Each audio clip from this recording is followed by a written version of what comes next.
Você já parou para pensar que talvez estejamos vivendo exatamente o momento que Jesus Cristo profetizou há mais de 2000 anos? Que os sinais que ele descreveu com tanta precisão estão acontecendo bem diante dos nossos olhos, mas a maioria das pessoas está completamente cega para enxergá-los? O que você vai descobrir nos próximos minutos vai abalar tudo o que você acredita sobre o tempo em que vivemos. Porque Carl Jung, o psicólogo mais brilhante do século XX, estudou profundamente as profecias bíblicas e chegou a uma conclusão aterradora. A grande tribulação não é apenas uma metáfora espiritual.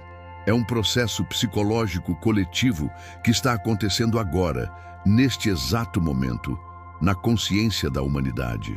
Fique comigo até o final, porque você vai entender por que Jesus disse que nem os anjos do céu sabem o dia nem a hora, mas que nós poderíamos reconhecer os sinais. E esses sinais, meu amigo, estão gritando ao nosso redor. Carl Jung dedicou grande parte de sua vida estudando o livro do Apocalipse, os Evangelhos e os textos proféticos da Bíblia. Mas ele não os estudou como um teólogo comum. Jung entendia que essas escrituras continham verdades profundas sobre o inconsciente coletivo da humanidade, sobre os arquétipos que governam nossa psique e sobre os ciclos inevitáveis pelos quais a consciência humana deve passar. Em seus escritos mais obscuros, aqueles que poucos conhecem, Jung fala sobre algo que ele chamou de a noite escura da alma coletiva.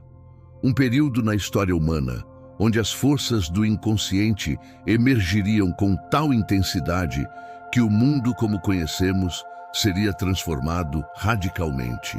E ele estava convencido de que esse período estava se aproximando.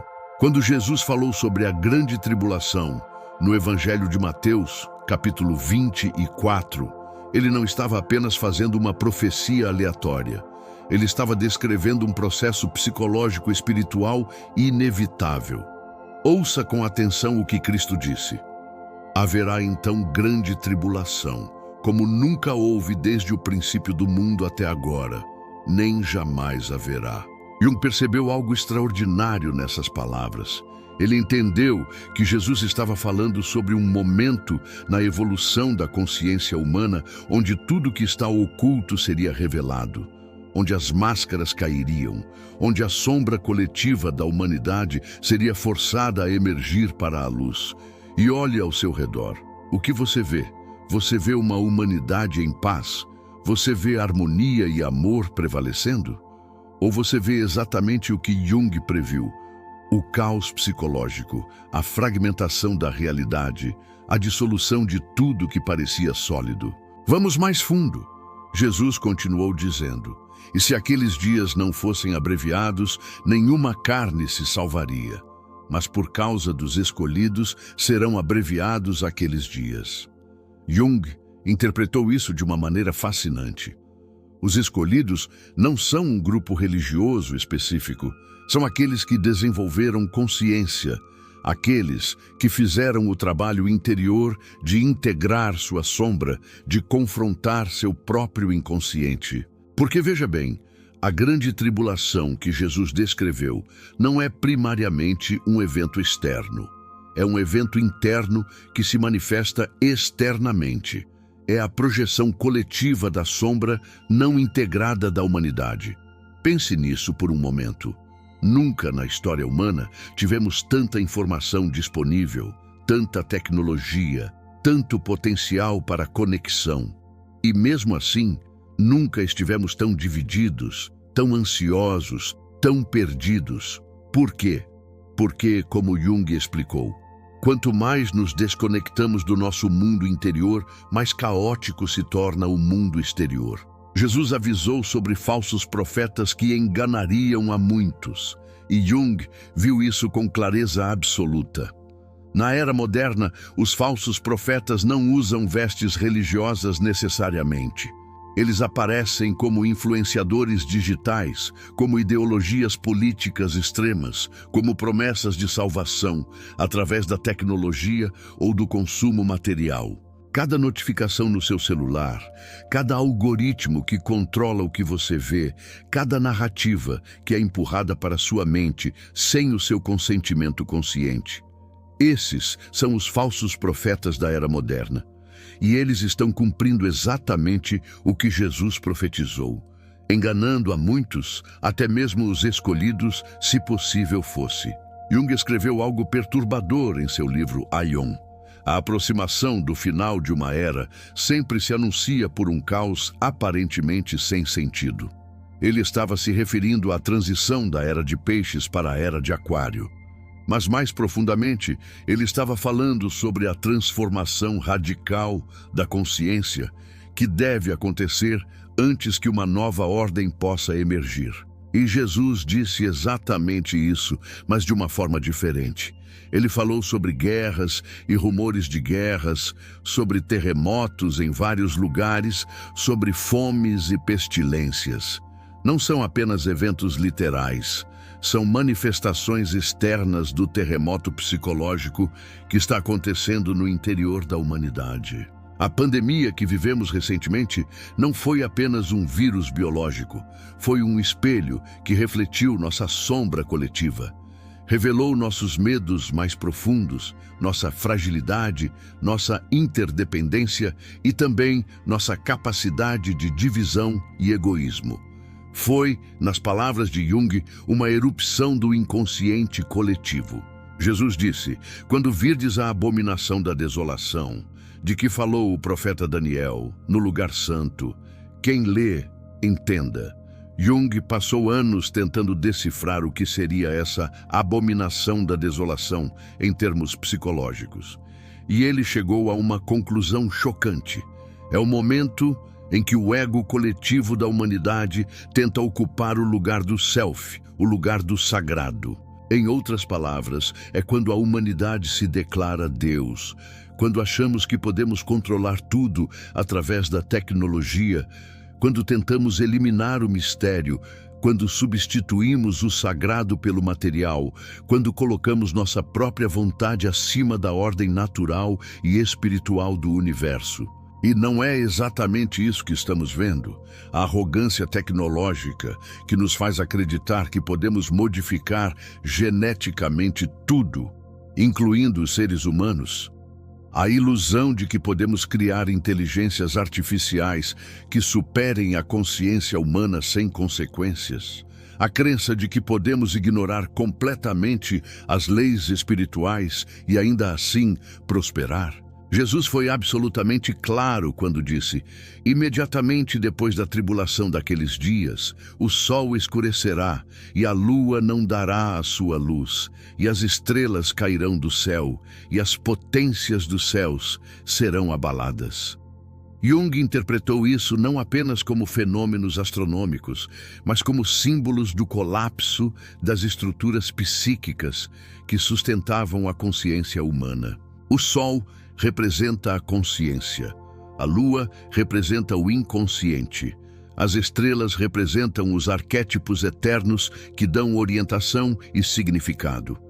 Quando Jesus disse que eles escureceriam e cairiam, ele estava dizendo que haveria um momento em que tudo que dava sentido e direção à vida humana pareceria desmoronar. E não é exatamente isso que milhões de pessoas estão experimentando agora? Uma crise de significado sem precedentes, uma sensação de que nada faz mais sentido, de que as velhas verdades não funcionam mais, mas as novas ainda não emergiram claramente. Jung chamou isso de a fase de dissolução que precede qualquer transformação genuína. É doloroso, é aterrorizante, mas é absolutamente necessário. Porque você não pode renascer sem primeiro morrer. E a velha consciência humana precisa morrer para que uma nova possa emergir. Agora, preste muita atenção ao que vou dizer, porque isso é crucial. Jesus não descreveu a grande tribulação como o fim definitivo. Ele a descreveu como a dor de parto de algo novo. Ele disse: então aparecerá no céu o sinal do Filho do Homem, e todas as tribos da terra se lamentarão. E verão o Filho do Homem vindo sobre as nuvens do céu, com poder e grande glória. Jung interpretou isso como o momento em que a consciência do Cristo, o arquétipo do self integrado, emergiria coletivamente na humanidade. Não como um evento literal de um homem descendo das nuvens, mas como um despertar em massa da consciência crística dentro de cada ser humano. E aqui está o segredo que poucos entendem. A grande tribulação não é uma punição, é uma purificação. É o processo doloroso, mas necessário, através do qual a humanidade é forçada a confrontar sua sombra coletiva, a integrar o que foi reprimido, a trazer à luz o que estava oculto nas trevas. Jesus disse que veríamos irmão contra irmão, pais contra filhos. E Jung explicou por quê. Porque quando a sombra coletiva emerge, as projeções se intensificam. Começamos a ver nos outros aquilo que não queremos ver em nós mesmos. O inimigo externo se torna um espelho do nosso próprio inconsciente não integrado. Olhe para a polarização extrema que domina o mundo hoje. Direita contra esquerda. Vacinados contra não vacinados. Uma narrativa contra outra. Cada lado absolutamente convencido de que está certo e o outro está errado. Cada lado projetando sua própria sombra no outro. Isso é exatamente o que Jesus profetizou e o que Jung explicou psicologicamente. A tribulação não vem primariamente de fora, vem de dentro. É a guerra interna da psique humana que não consegue mais manter suas contradições reprimidas. E existe uma razão profunda pela qual isso está acontecendo agora. Jung estudou os ciclos astrológicos e percebeu que estamos em uma transição de eras. A Era de Peixes, que durou aproximadamente 2000 anos e foi marcada pelo cristianismo, está terminando. A Era de Aquário está emergindo. Mas a transição entre eras nunca é suave. É sempre marcada por caos, por dissolução das velhas estruturas, por um período de trevas antes que a nova luz possa emergir. E isso não é místico ou esotérico demais. É simplesmente como funciona a evolução da consciência, tanto individual quanto coletiva. Jesus avisou: vigiai, porque não sabeis em que dia vem o vosso Senhor. Jung interpretou isso como um chamado à consciência permanente. Não podemos dormir espiritualmente. Não podemos viver no piloto automático, reagindo inconscientemente aos estímulos externos. Precisamos despertar, precisamos nos tornar conscientes. E aqui está algo que vai chocar muitas pessoas. Jung acreditava que a segunda vinda de Cristo não seria um evento externo, mas um evento interno. Seria o nascimento da consciência crística dentro de cada indivíduo. Seria a integração do self, o encontro com o Deus interior. Isso não diminui a espiritualidade do cristianismo. Pelo contrário, a eleva, porque reconhece que Jesus estava ensinando não sobre dependência externa, mas sobre transformação interior. Ele estava mostrando o caminho, não se tornando um substituto para o nosso próprio trabalho espiritual. Quando Jesus disse: aquele que perseverar até o fim será salvo, ele não estava falando sobre sobrevivência física durante a tribulação. Ele estava falando sobre manter a consciência, manter a conexão com o divino interior, mesmo quando tudo ao redor parece estar desmoronando. Isso é exatamente o que Jung ensinou durante toda a sua vida, que o objetivo da vida humana é a individuação, o processo de se tornar quem você realmente é, de integrar todos os aspectos da psique, incluindo a sombra, e de realizar o self, que é a imagem de Deus dentro de você. A grande tribulação, portanto, não é apenas algo que acontece conosco, é algo que acontece através de nós.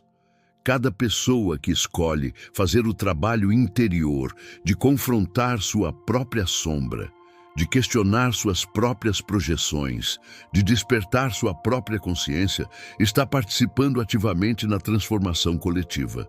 Jesus disse que o Evangelho seria pregado em todo o mundo antes que viesse o fim, e Jung percebeu que isso já aconteceu, mas não apenas literalmente.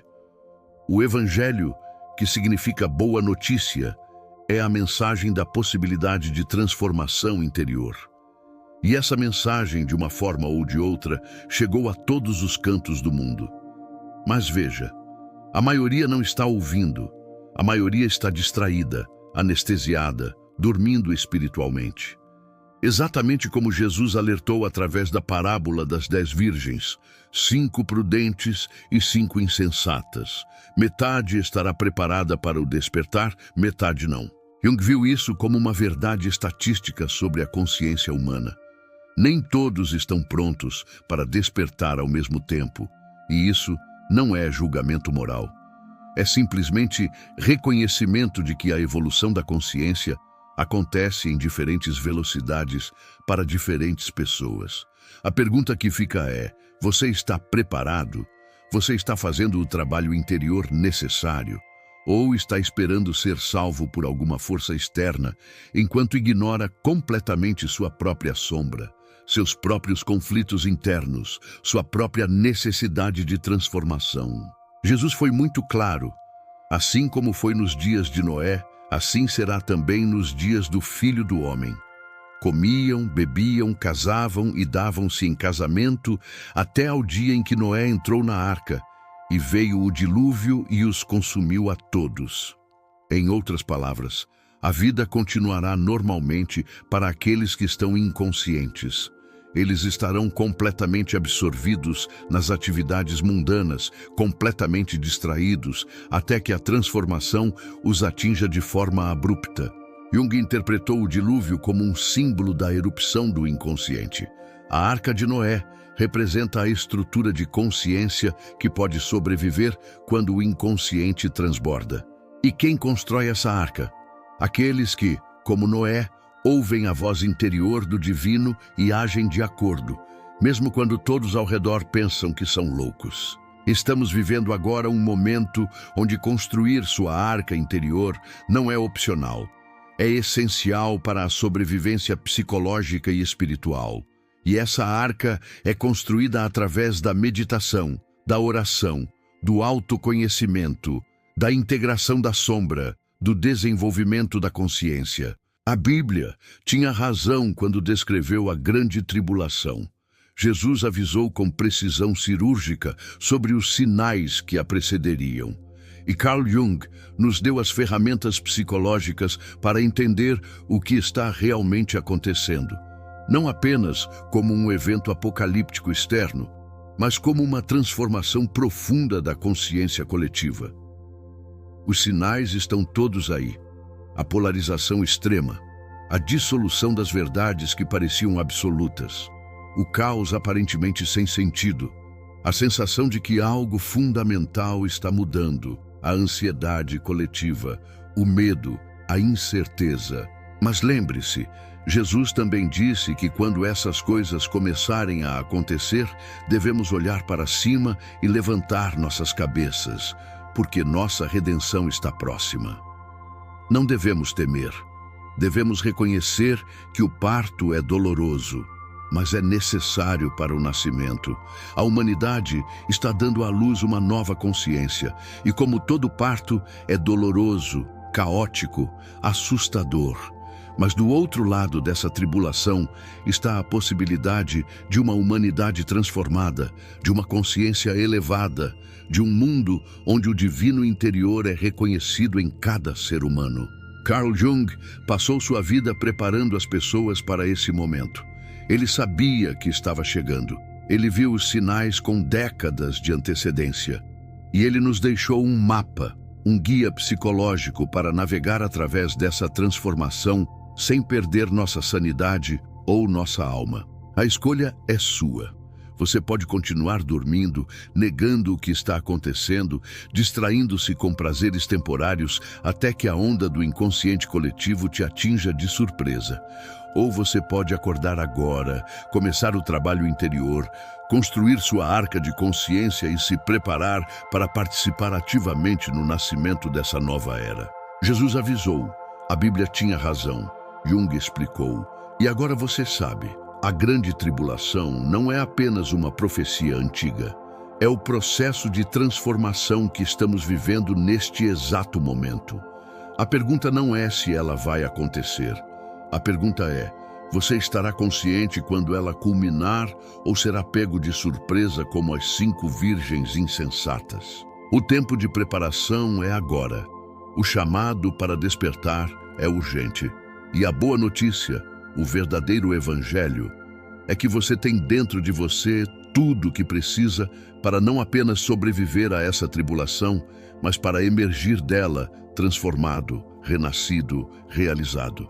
Que você tenha olhos para ver e ouvidos para ouvir o que o Espírito está dizendo neste momento crucial da história humana.